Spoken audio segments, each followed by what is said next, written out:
கருமுட்டை கம்மியாக இருக்குன்னு சொன்னாங்க. Welcome to part 2 of 30+ age pregnancy series. Real life ஸ்டோரிஸை ஷேர் பண்ணிகிட்ருக்கேன். ஸோ எனக்கு லோ ஏஎம்ஹெச்னு சொன்னாங்க. ஸோ அது கேட்டதுக்கப்புறம் அதை பற்றி நான் ரிசர்ச் பண்ண ஸ்டார்ட் பண்ணேன்.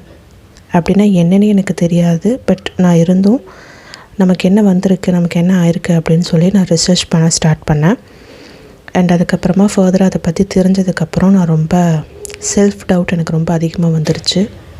டாக்டர்கிட்ட பேசிட்டு ஃபர்தராக நான் எனக்கு என்ன பண்ணிக்க முடியும் அப்படின்னு சொல்லி யோசிச்சு அண்ட் நிறைய என்னென்னா சேஞ்ச் பண்ணிக்க வேண்டியது இருந்துச்சு.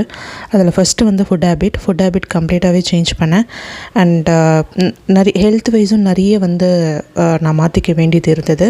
டீ காஃபி குடிக்கிறது எல்லாமே ஸ்டாப் பண்ணியே ஆகணும் அப்படின்ற ஒரு கட்டத்தில் நான் இருந்தேன்.